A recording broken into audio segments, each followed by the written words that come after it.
Okay, in this video we're talking about coordinate geometry of the line, and it's 2022 paper 2 question 2. In the first part of the question you're given the coordinates of the point A and the coordinates of the point B, and you're asked to find the point that divides this line in the ratio 4:1. So I always find it useful, to make sure I don't mix up my labels, I always find it useful to draw a line like this. I'll put my A here and my B here. I want to divide the line in a ratio of 4:1, and I've decided that I'm going to sub in the small a as 4 and the small b as 1. If the a is going to be equal to 4, you label this point as x1, y1, and if the b is going to be 1, you label this point as x2, y2.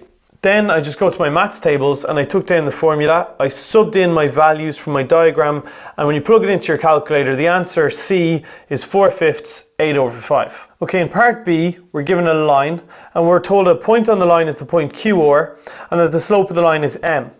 We're asked to find the point where the line crosses the y-axis in terms of M, Q and R. So obviously the first thing we need to do is get the equation of the line in terms of all of the letters. If you go to your maths tables, the equation of a line is y minus y1 equals m times x minus x1. I've been told the slope of this line is m, so you just sub it in. x1 is your x coordinate, it's q, y1 is your y coordinate, it's r. Then all I did on the next line is I multiplied out the right hand side, I get mx minus mq.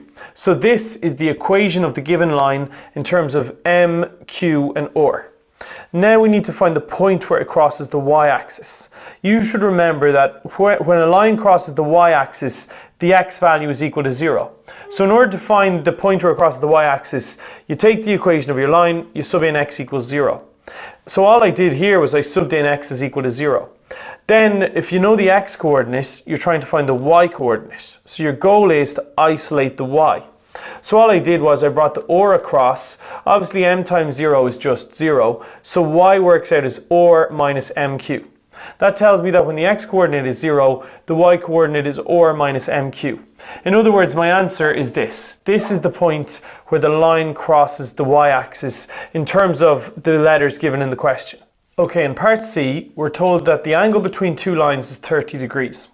And that the slope of one of those lines is -2, we need to find one possible value for the slope of the other line in the form d plus e root f.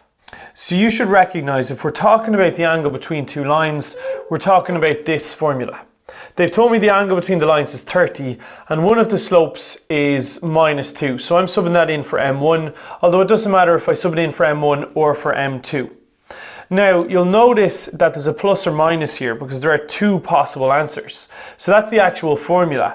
But the question has asked us for only one answer, so I decided to ditch the plus or minus when I subbed in. I subbed in my 30 and I subbed in my -2, but I'm not bothered with the plus or minus anymore. I'm just taking the plus because I only want one answer anyway, so I'm just ignoring the other one. If this was a plus, then none of the signs change on the right. The tan of 30 is 1/√3. What I decided to do then was, to get rid of the fraction on the left, I multiply both sides by √3 and it comes up here. To get rid of the fraction on the right, I multiply both sides by this and it comes up here. A lot of students think of that as cross multiplying. And then I just multiply 1 by the bracket and I get 1 minus 2 times m2. Here I multiply √3 by the bracket and I get -2√3 minus √3 m2. At this stage, you just want to bring all your numbers to one side and all your letters to the other side. I brought all my numbers to the left and all my m's to the right. Obviously my goal is to get m2 on its own. To get m2 on its own then, you divide both sides by 2 minus √3 and you're left with m2 is 1 plus 2√3 over 2 minus √3. Now, let's discuss how we're going to simplify this. So the issue with this is that we can't leave this with a square root on the bottom of the fraction. So we have to try and figure out how can we get rid of this square root. What do I have to multiply by so that the bottom of the fraction no longer has a surd? And this relates back, it's very closely related to some of what we did in complex numbers. In complex numbers we did questions where you can't have an I on the bottom of the fraction.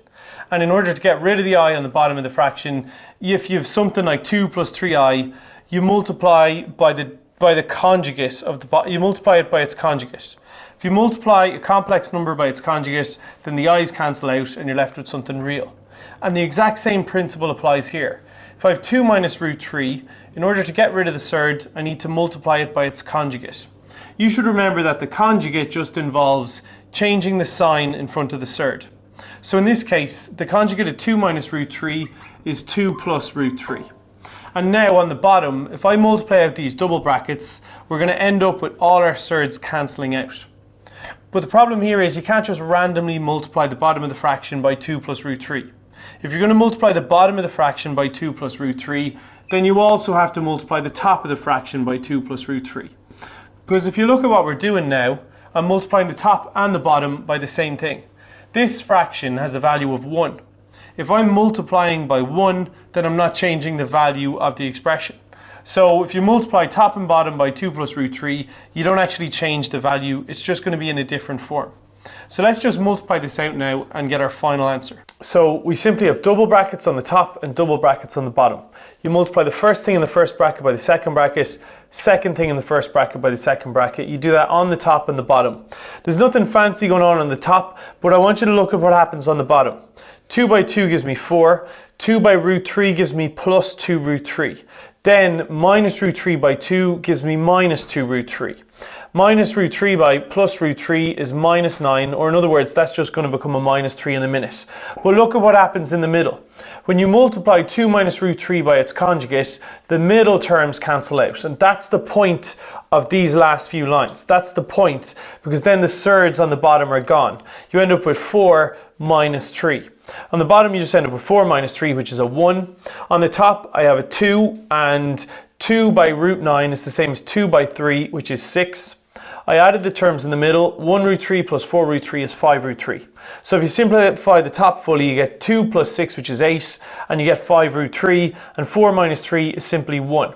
So that's something very interesting, that they actually explicitly mentioned that in the marking scheme, and they expected students to do it like that rather than to just plug it into your calculator.